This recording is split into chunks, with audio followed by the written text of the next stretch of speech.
What's up, y'all? It's Truth Tiger, and I'm going to talk about the bystander effect today, and I'm going to talk about why people just sat back and watched, well, you went through hell, well, you had to deal with narcissists, and not just for you personally, but just in the world in general. Like, all this evil stuff happens, all this bad stuff happens, and there's people who could have stopped it, there's people who could have said something, but they just sat back and watched. They sat back and watched, and I'm going to speak on that dynamic and why it happens.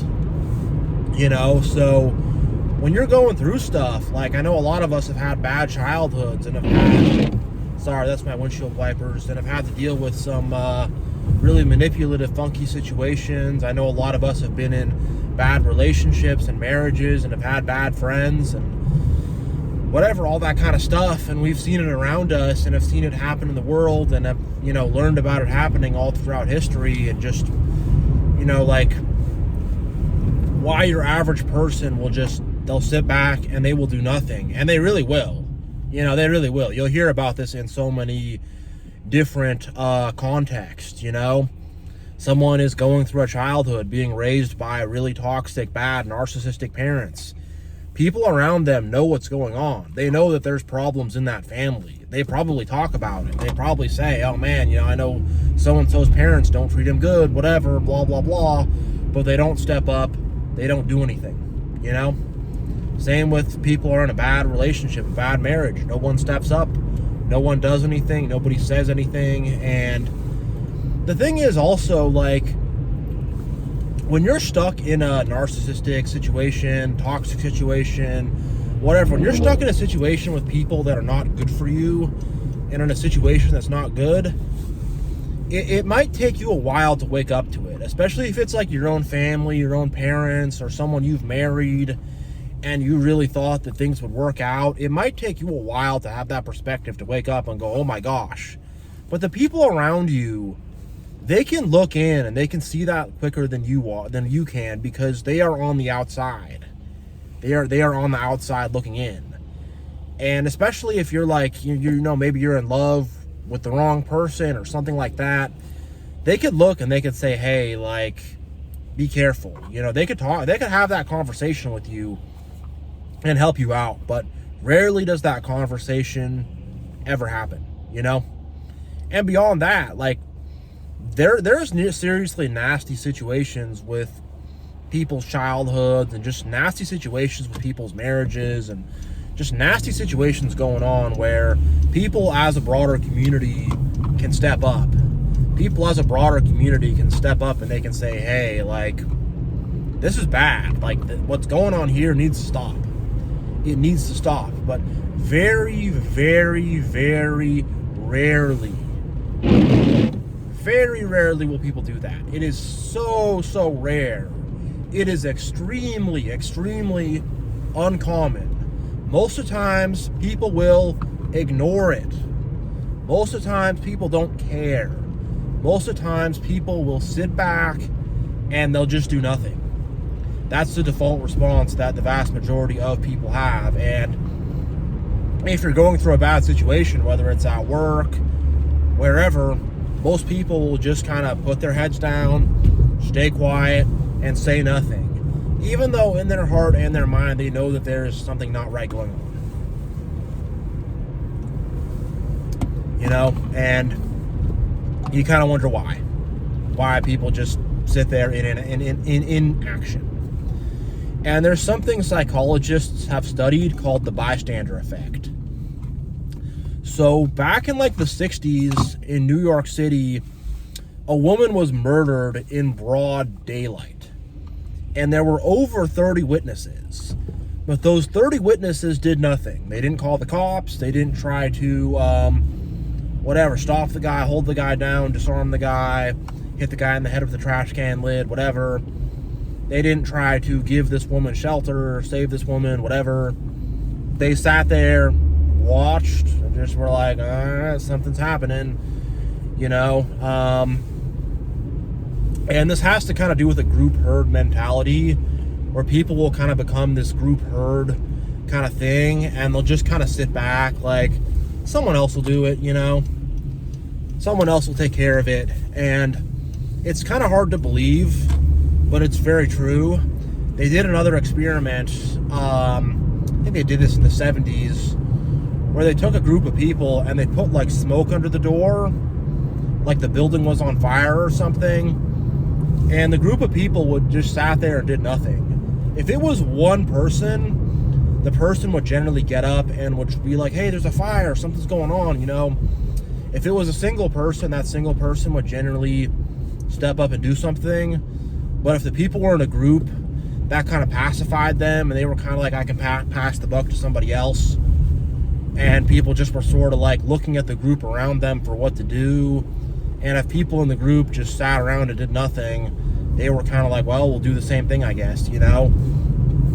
They did the same experiment, except they switched it. Instead of a fire in the building, they had like someone had a medical issue. And again, if it was a group of people, this person would be like, oh, I'm having this medical issue. I think the medical issue was a seizure, maybe. The person would act like they were having a seizure. And if it was a group, people would sit there and do nothing. They would just be like, oh, what's going on? Weird is happening. Oh, not my problem, I guess.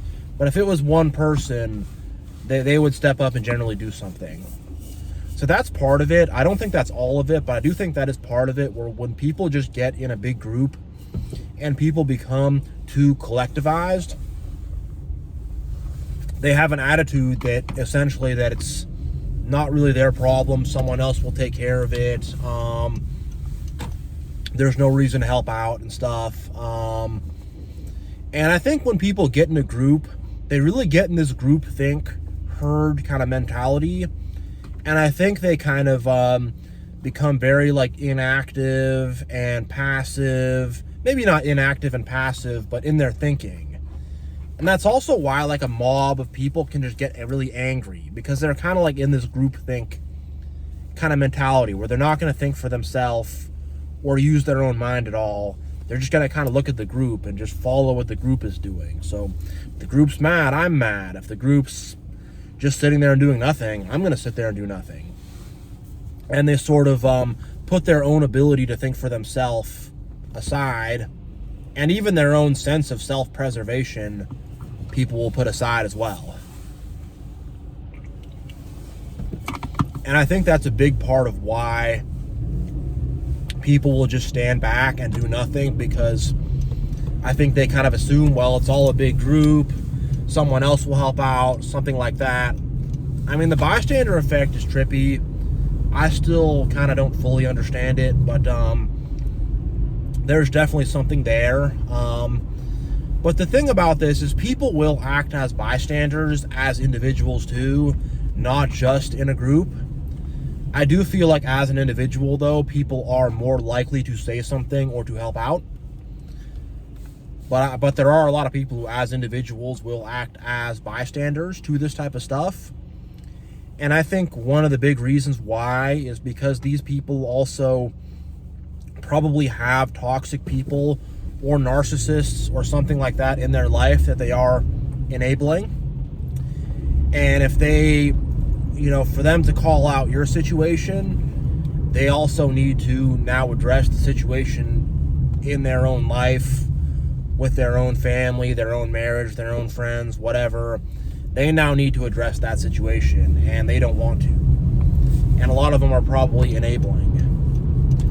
And many of these people also have narcissistic tendencies themselves, and have toxic tendencies, and have a lot of bad stuff they do. So if you call out the bad stuff that's happening to somebody else, it's like, well, you don't want to get in trouble for the bad stuff that they're doing. You know, they don't want to get in trouble for the bad stuff that they're doing. So, you know, we got to just keep it under wraps. You just don't talk about it, you know? You just don't talk about it because they don't want their own stuff getting exposed, you know? They don't. Bottom line.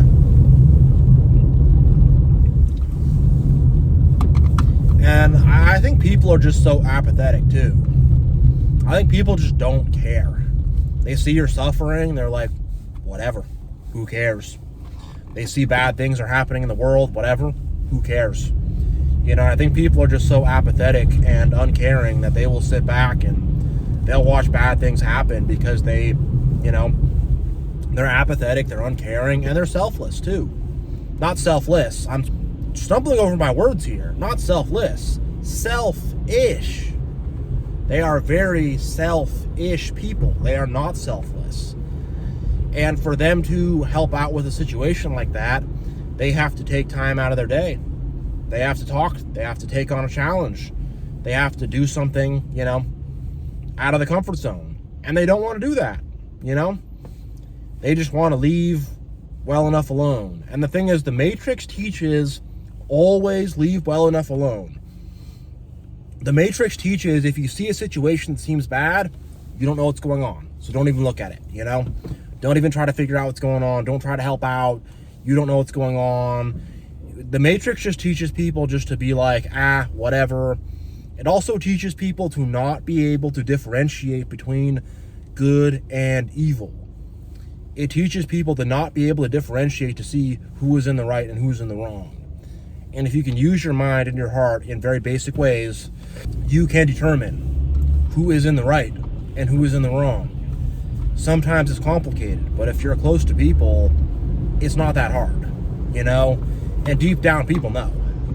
They know, but they just don't want to make that determination. They are desperately afraid to actually make a discernment or a judgment on their own. You know, when I say judgment, I just mean make a determination in their own mind. They are desperately, desperately afraid to do that, and they are taught to not do that by the Matrix. They are taught they don't know what's happening, they don't know what's going on, so therefore, don't get involved. You know, that's what they're taught. And it's what they do.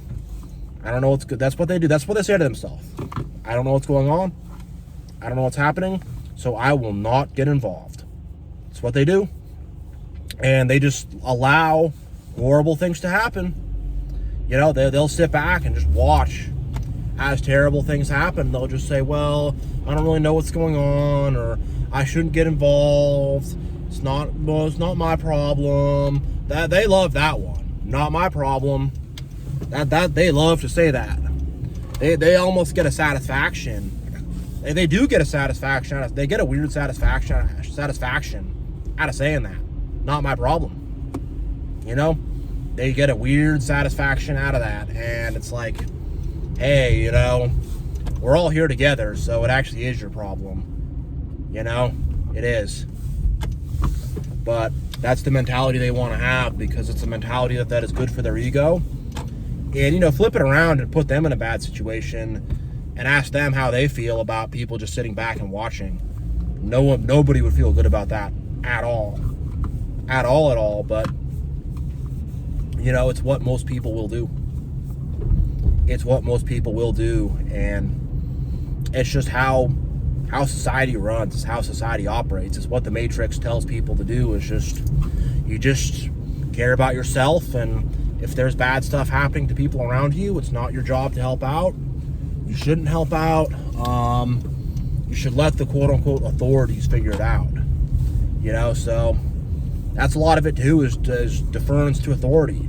We have to have this therapist make a determination. We have to have these religious leaders make a determination. The teacher, the guidance counselor, whatever, you know. There is some, you know, the police, whatever. You know, if it's, as long as it's not whatever, something you can get arrested for, or, you know, that's the kind of logic people use. If the therapist doesn't say it's a problem, then it's not a problem. And if the cops can't arrest you for it, then it's fine. That is the mentality that people have. And they don't have a sense of, like, right and wrong. They don't have a sense that you gotta, like, love your fellow and treat people decent. It's kind of like, oh, you can treat people decent if you want, and, you know, being mean to people is not really a big deal, and, you know, whatever. It doesn't really matter how you talk to people. You can say whatever. And, you know, they just have this kind of they don't really have morals or ethics, is what I'm trying to say. Most people don't. And because they lack morals and ethics, it's like, why help someone? Why protect someone? Why stand up for somebody? No need for that. No reason for that, you know? It's just they have a very selfish egotistical paradigm, and that's the paradigm they run on. And if something's happening that's really bad around them, it's not happening to them. So if it's not happening to them, it's like it's not happening at all, you know, because they are solipsists, and that's the attitude they have. And you know, I'm very sick of it, because the thing is like, if someone sat back and watched, they have enabled that. And in some ways, they are a part of that, you know? And I think in that bystander thing, the story from New York in the 60s, I think all those people who sat back and watched should be in jail too. Bottom line. You know? Because if you're just not going to help someone, you're just going to sit back and go, oh, whatever, you know, step over somebody, whatever. Like, no. Like, you know, we have an obligation to help each other out, and to love our fellow, and to be kind, and to be helpful to one another. And people are not, you know, doing their part at all. And I really think a lot of people believe that just sit back and do nothing, that's fine. You know, that's the general attitude of most people. And they almost do it like it's a badge of honor or something to take pride in. Like, nope, I sit back and I did nothing. It wasn't that great, you know? No, it was not. And the thing is, these enablers and bystanders and whatever, and people who sat back and did nothing, you have to get rid of them too. You know, they're a part of the problem. They're a big part of the problem. And they think that they're not morally culpable. They think that this does not reflect on them. They think that it's not me, it doesn't reflect on me. Oh yeah, does it? Oh yeah, does it? It does reflect on them. Big time. Big time. And it reflects upon their lack of ethics, their lack of morals, their lack of love, and their lack of kindness. It reflects upon all of that. Huge. So yeah, like, this whole bystander effect thing is nuts. And think about all the atrocities in history, and all the dictators, and all the whatever, all the horrible stuff that's happened, all the massacres and whatever. Enablers and bystanders everywhere. Everywhere. And that's what it is. And that's why evil persists, because there are people who don't want to stop it. They don't think it's their responsibility, you know? And that's why evil is persistent upon the earth, because people think, not my job, not my problem, it's not happening to me, so whatever, you know? When we all have a responsibility to stand up against evil, and to stand up against bad things, and to stand up against ABUSE. We do. We all have a big responsibility. And look, I'm not saying you can put on your cape and save everybody. I'm not saying you can fix every situation. I'm not saying you're always empowered to save everybody. But if there's something happening that's going on that's wrong, and it's happening to people close to you, and you know about it, you 100% have a situation to speak up and to offer a helping hand. You do. You do. And people who will not do that, you know, woe upon them. Woe upon them, you know, big time, you know. Not the path of God at all, to be just a bystander and not helping out. Not the path of God at all, to be just completely apathetic and unwilling to help anybody, you know. So yeah. And I'll add one thing in, like, there's a lot of situations where, like, someone is, like, really way unstable, way unwell, way off, way bad. Like, there's situations like that, and there's situations where it's, like, abundantly obvious, you know? Like, I was watching a thing about Aaron Hernandez, and for those of you who don't know, Aaron Hernandez was a football player. He played for the Patriots. He ended up killing 2 people. He was a major nutcase, really bad guy. But the thing is there are stories about him in the locker room. And, like, these stories, like, they all knew this guy was demented. They all knew this guy was bad. It was abundantly obvious, but the general mentality and consensus was just ignore it, don't worry about it, pretend it's not happening. you know? And a lot of people will do that, where it's like, pretend it's not happening. That bomb that's in the corner of the room, don't defuse it, don't do anything. Imagine that bomb is not there and it will not go off. And guess what? The bomb went off, you know? And there are a lot of situations like this where there are some really toxic, really crazy, really demented, really messed up people, and someone who is a literal ticking time bomb, and people will just sit back and do nothing and go, oh well, well, he made a bunch of threatening posts online and said a bunch of weird stuff and did all this bad stuff and acted all weird and whatever, did all these insane line crossing, boundary crossing things, crossed the line a million times. And then, oh my God, I never thought he'd hurt those people. It's like, come on,